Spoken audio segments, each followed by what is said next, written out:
नमस्कार, स्वागत है आप सभी का सुनो कहानी में। आप सुन रहे हैं सुनो कहानी ओरिजिनल्स। हम थे वो थी, जिसका पब्लिशिंग नेम है बारिश के वो 66 साल, जिसके लेखक हैं श्री ऋतिक रोशन मिश्रा। कहानी के पिछले भाग में हमने सुना कि समीर एक ऐसी लड़की से मिलता है जो कि टाइम ट्रेवल करके अपने समय से 66 साल आगे आ जाती है, लेकिन समीर किसी तरीके से उसे उसके समय में वापस भेज देता है। अब आगे भाग 2। कहाँ था? इतनी देर लगा दी तो फिर नदी किनारे गया था। मैंने तुझे कहा भी था ना कि वहां नहीं जाना। तू मेरी एक भी बात नहीं सुनता है। समीर की मां बड़े गुस्से में बोलती है, लेकिन समीर किसी ख्याल में खोए हुए अपनी मां की बातों पर ध्यान नहीं देता और सीधा अपने कमरे में चला जाता है। समीर जानता है कि आज जो उसके साथ हुआ वो शायद अब कभी ना हो। वो घटना एक गलती थी, एक चूक थी प्रकृति के द्वारा, और प्रकृति अपनी गलतियां कभी नहीं दोहराती। वो ये सोच लेता है कि शायद अब चित्रा नाम की किसी लड़की से वो कभी न मिलेगा। वो ये भी सोचता है कि जब जब मनुष्य ये सोचता है कि उसने प्रकृति को समझ लिया है, तब तब प्रकृति मनुष्य को सोचने का एक और मौका देती है। समीर चित्रा को एक हसीन ख्वाब की तरह भूल जाना चाहता था, पर शायद प्रकृति को कुछ और मंजूर था। हो सकता है समीर और आपको शायद ये जल्द ही पता चले। समीर ये सारी घटना किसी को बताना चाहता है। वो सोचता है कि वो इन बातों को बिना बताए रह नहीं पाएगा। उसे यह अद्भुत बात किसी न किसी को तो बतानी चाहिए। उसके मन में एक अजीब सी छटपटाहट होती है। वो चाहता है कि किसी से इस बारे में बातें करे और लोग उस पर यकीन करें, पर उसके मन में यह डर कहीं घर कर गया है कि कहीं उसे लोग पागल या बेवकूफ न समझे, और इसी वजह से वो मन में पड़ी सच्ची घटना को दबाने का ही निश्चय करता है। समीर का दिल स्कूल में नहीं लगता। उसका मन करता है कि वो भाग के नदी किनारे चला जाए और वहीं जाकर चित्रा का इंतजार करे। उसको ये मालूम है कि शायद चित्रा ना आए, शायद कभी ना आए, फिर भी वो इंतजार करना चाहता है। वो स्कूल की छुट्टी होते ही अपनी साइकिल से भागा भागा सा नदी किनारे पहुंच जाता है और उसी बेंच के पीछे अपनी साइकिल लगा वहीं बैठ जाता है। आज मौसम कुछ शांत है, बारिश नहीं हुई है, हल्की हल्की ठंडी हवा चल रही है, और तो और नदी भी शांत है। उसका बहाव कुछ खासा तेज नहीं है। समीर कुछ वक्त वहीं बैठा रहता है और फिर घर चला जाता है। आज वो घर थोड़ा जल्दी आ जाता है। समीर की मां को उसके चेहरे पर उसकी उदासी साफ नजर आ जाती है। वो बिना कोई बात किए सीधा अपने कमरे में चला जाता है। कमरे में जाते ही वो कुछ बेतुकी सी बातें सोचने लगता है। वो सोचता है कि अगर चित्रा वापस आई तो वो उससे क्या पूछेगा या फिर उससे क्या जानना चाहेगा। उसे इतिहास में भी काफी रुचि है। वो आजादी की सारी बातें जानना चाहता है। वो ये जानना चाहता है कि सच में अंग्रेजों ने इतने जुल्म किए हैं क्या, जितना उसने किताबों में पढ़ा है, या फिर सच्चाई कुछ और ही है। वो ये भी जानने के लिए उत्सुक है कि क्या सच में गांधी जी वैसे ही दिखते हैं क्या, जैसा अब वो उन्हें 100 और 500 के नोटों पर बना देखता है। देश कैसा था, और वो सभी बातें जो उसने किसी किताब में न सुनी हो न पढ़ी हो, वो बातें जिसे वो अपने स्कूल के मित्रों को बता सके और फिर उनसे वाहवाही कमा सके।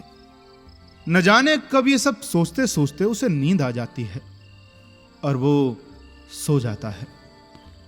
समीर की मां रात को उसे खाना खाने के लिए बुलाने आती है, पर उसे सोया हुआ देखकर कुछ देर वो उसे प्यार से देखकर फिर वापस चली जाती है।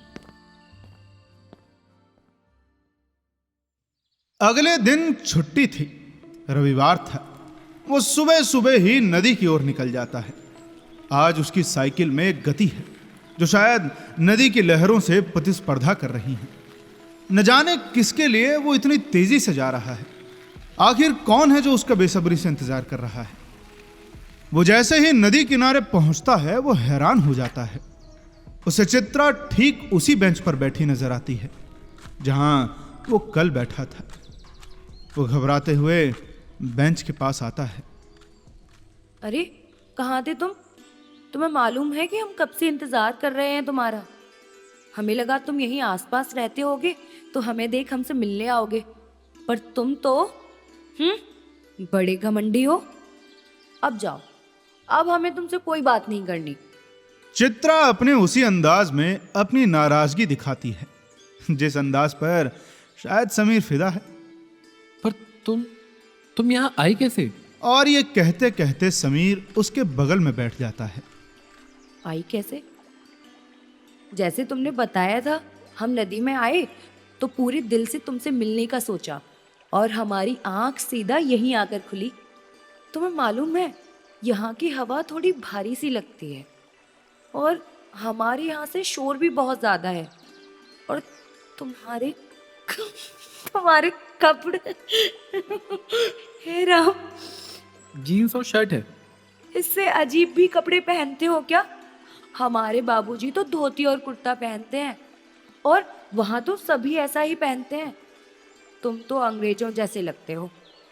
क्यों, अंग्रेज खराब है क्या? यहाँ तो लोग मरे जा रहे हैं इंग्लैंड और लंदन पढ़ने जाने के लिए। क्या सच्ची? राम ही बचाए इन अंग्रेजों से, बड़े खराब लोग हैं। एक बार हमारे बाबूजी को अंग्रेजी कोतवालों ने बहुत मारा था, और केवल इसलिए कि वो स्वदेशी कपड़ों और चीजों को बेच रहे थे अपनी दुकान में। तुम्हारे यहाँ के लोग इतने खराब हैं, बताओ। सब भूल गए इतनी जल्दी। वो सारी लड़ाइयाँ, हमारे लोगों की कुर्बानी, हमारे लोगों के खून से आजाद हुआ ये देश फिर से गुलाम बन रहा है क्या? नहीं, अब ऐसा नहीं है। वक्त बहुत बदल गया है। अब हमारे बहुत अच्छे रिश्ते हैं उन देशों से। अरे जाओ, कुत्ते की दुम सीधी हुई है क्या कभी? देखना, धोखा मिलेगा, पक्का मिलेगा, याद रखना। समीर कुछ नहीं कहता। अच्छा सुनो, अब बताओ ना वो वाली बात, वो जब तुम टाइम टाइम क्या कर रहे थे? चित्रा उत्सुकता से पूछती है। अरे उस दिन जब, अरे तुमने बताया था ना, तुमने कहा था कि तुम बताओगे। अब बताओ भी ना, देखो हम इतनी दूर से आए हैं तुमसे मिलने। बहुत दूर से? नदी के उस पार से आई हो तुम? समीर हंसकर कहता है।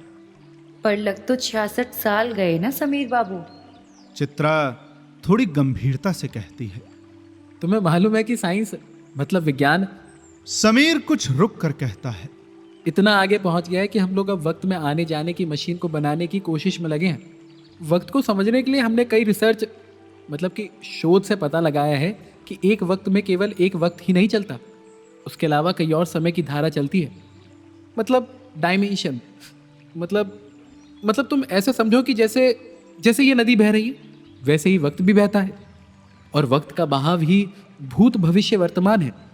अब तुम इस नदी को देखो, अब तुम केवल एक धारा को देखो। जब तक वो तुम्हें दिख रहा था तब तक वो वर्तमान है। जब वो दिखना बंद हो जाए, जब वो धारा बीत जाए, पीछे चला जाए, तो वो भूतकाल है। और जहां ये जाएगा, जिसे हम जाते नहीं देख सकते, वो भविष्य है। क्योंकि अभी जो ये वक्त है, जैसे कि आज का दिन यही बीतने के बाद बीता हुआ कल हो जाएगा, यानी कि भूतकाल। तो फिर वो धारा जो चली गई है, बीत गई है, तुम्हें दिखाई नहीं देगी तुम्हारे लोगों को, क्योंकि वो पहले ही बीत गई है। तो हम यहाँ कैसे आए, हमें नहीं समझ में आ रहा। चित्रा अपने सर पर हाथ रखते हुए कहती है। हाँ, तो तुम मेरी पूरी बात तो सुनो। देखो तो सिर्फ एक नदी थोड़ी ही है। अगर हम एक डायमेंशन की टाइम की बात करें तो वो एक नदी है। जैसे कि मेरे इस टाइम के डायमेंशन में सब है, भूत भविष्य वर्तमान। उसी तरह तुम्हारे टाइम डायमेंशन का बहाव बढ़ गया होगा, जो मेरे टाइम डायमेंशन पर आकर मिल गया होगा या बेंड हो गया होगा, जिसने एक टाइम लैप्स लूप तैयार किया होगा, जिसके कारण तुम ऐसा कर पा रही हो। तुम्हारा मन लूप है, और ये नदी जिससे तुम आई हो, ये टाइम डायमेंशन को रिप्रेजेंट कर रहा है। जब भी तुम दिल से जाना चाहती हो तो तुम 66 साल आगे पीछे कर सकती हो। तभी समीर देखता है कि चित्रा के कपड़े भीगे होने के कारण उसे ठंड लग रही है, तो वो उसे अपनी शर्ट उतार कर पहनने को देता है। तो ये कैसे ठीक होगा, कैसे वैसा ही हो जाएगा जैसा था? चित्रा समीर की शर्ट पहनते हुए पूछती है। जब बारिश रुक जाएगी तब शायद, या जब तुम्हारा दिल कहीं एक जगह पर टिक जाएगा, या तुम किसी एक जगह को भूल जाओगी। आगे वो दोनों कुछ नहीं बोलते। चित्रा और समीर दोनों किसी शून्य सोच में खो जाते हैं। समीर ये सोचने लगता है कि शायद एक दिन चित्रा नहीं आएगी, उसे भूल जाएगी। और चित्रा सोचने लगती है कि कहीं ऐसा दिन ना आ जाए जिस दिन वो समीर को भूल जाए। अचानक तेज बारिश शुरू हो जाती है और नदी की लहरें गति पकड़ने लगती हैं। मुझे जाना चाहिए शायद, वरना बारिश की वजह से नदी मुझे बहा न ले। जाते वक्त वो समीर को उसकी शर्ट वापस कर देती है। कुछ ही पल में चित्रा उसी दिन की तरह समीर की आंखों के सामने से ओझल हो जाती है। उस दिन समीर का पूरा दिन और शाम उसके कंप्यूटर के सामने बीत जाता है। वो न जाने क्या ढूंढने और पढ़ने में लगा हुआ है।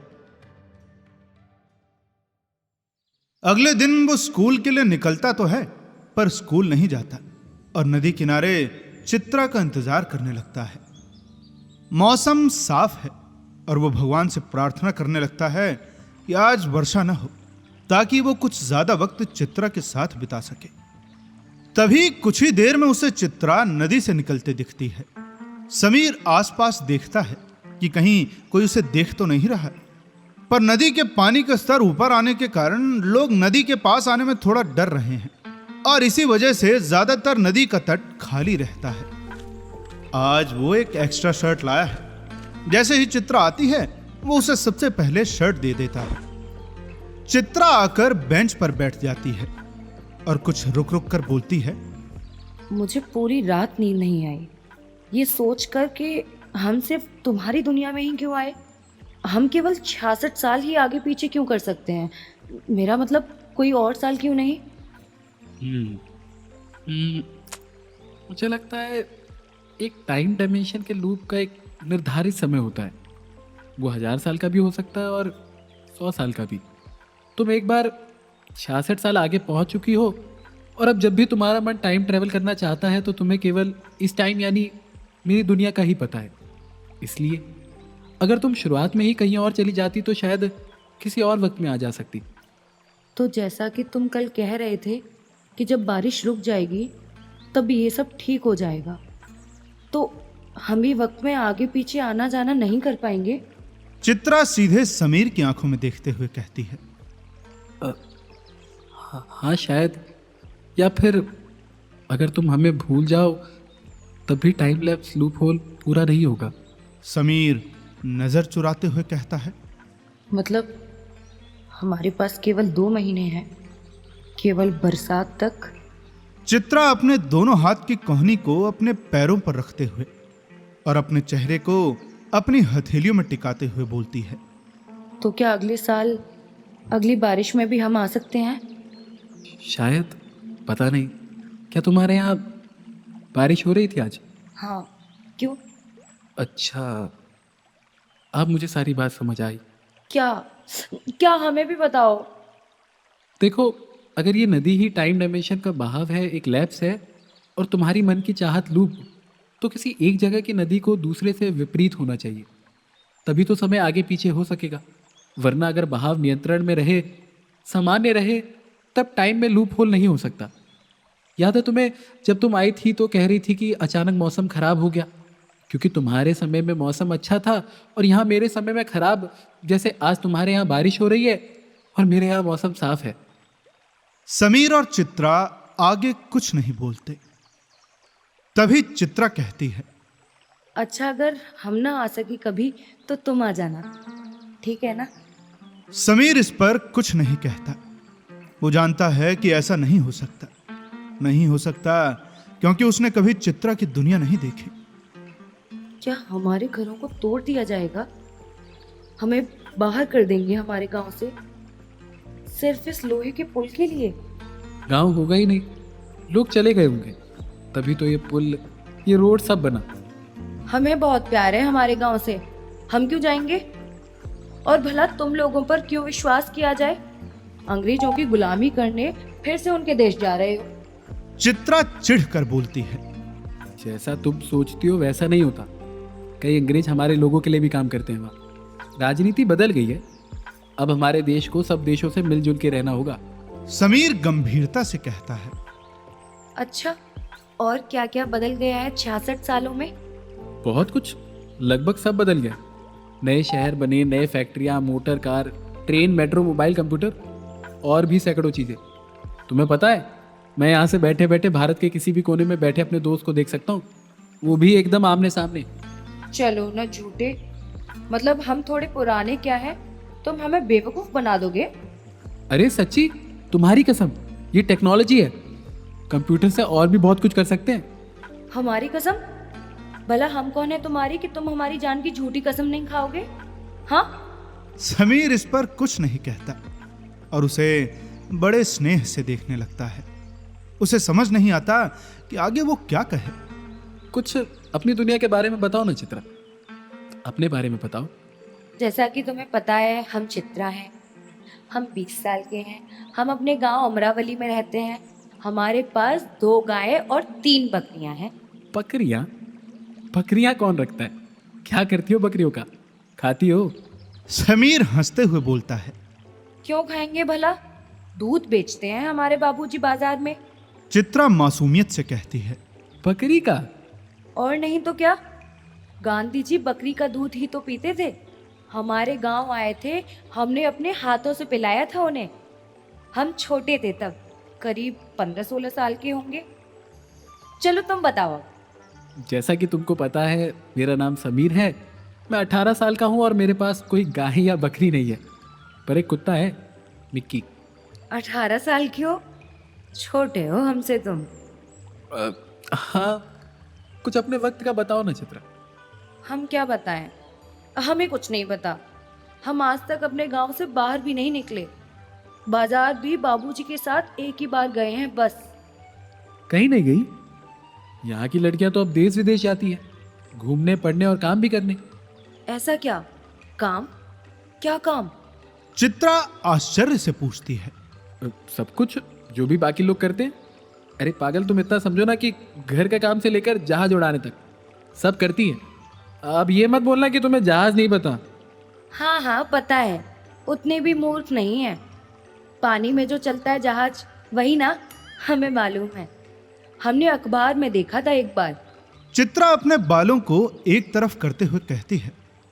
वो समीर की सोच से बड़ी प्रभावित होती है। एक तरफ उसके गांव के मर्द हैं जो स्त्रियों और लड़कियों को घर में बांधना चाहते हैं।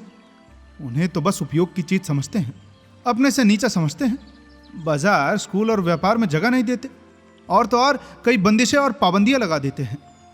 यहाँ तक कि उनके मन के विपरीत शादी विवाह कर देते हैं और उनसे पीछा छुड़ा लेते हैं, जैसा कि उसके घर वाले भी करना चाहते हैं। और यहीं एक तरफ समीर है जो उसे अपने बराबर मानता है, भेदभाव नहीं करता। वो तो कहता है कि लड़कियां वो सब करती हैं जो कि लड़के करते हैं। चित्रा सोचती है कि चलो, कुछ तो अच्छा है समीर की दुनिया में। तुम हमेशा साड़ी क्यों पहनती हो? समीर उसे चुप बैठा देखकर पूछता है। हे राम, तो और क्या पहने बताओ? यही तो पहनती हैं सारी औरतें। समीर कुछ रुक कर कहता है। तो मतलब तुमको कुछ नहीं पता उस देश के बारे में जहाँ तुम रहती हो? एक वक्त था जब बाबूजी हमें सारी बातें बताया करते थे। वो हमें हर रोज अखबार ला कर देते थे, बाजार और शहर के हाल और खबर बताया करते थे। पर पिछले 2 सालों में सब बदल गया। हमारी माँ की मृत्यु के बाद हमने घर संभाला और बाबूजी पीड़ा सहते हुए चुप हो गए। अब वो सिर्फ हमारी शादी कर हमसे छुटकारा पाना चाहते हैं।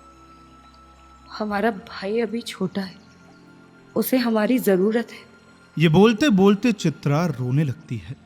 अच्छा, सुनो सुनो सुनो, मेरा घर देखो, ठीक यहाँ से सीधा है, सड़क के उस तरफ में तीसरा घर।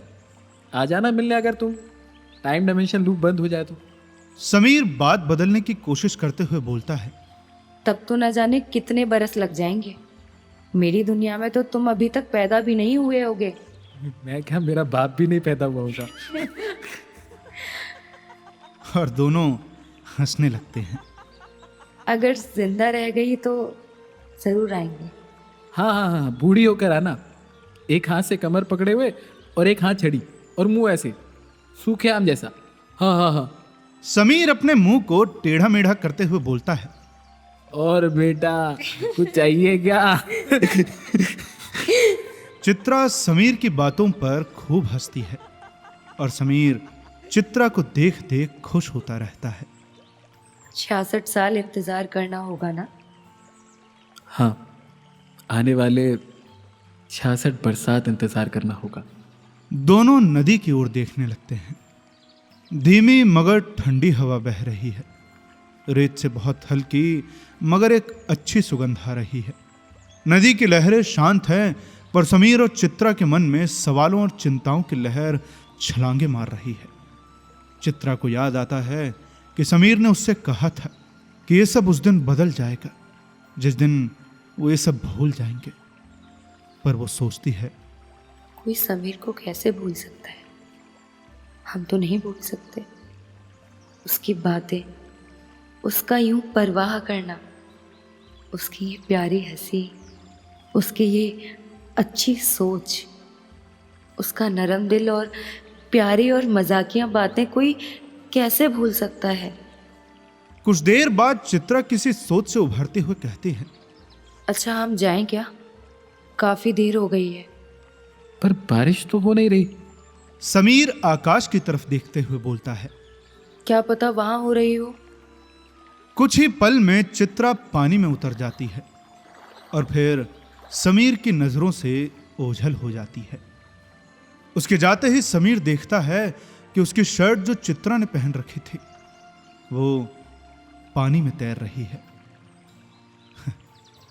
समीर को यह समझ आता है कि चित्रा इस दुनिया में आ तो सकती है मगर यहां से कुछ ले नहीं जा सकती। क्या चित्रा समीर को भूल जाएगी?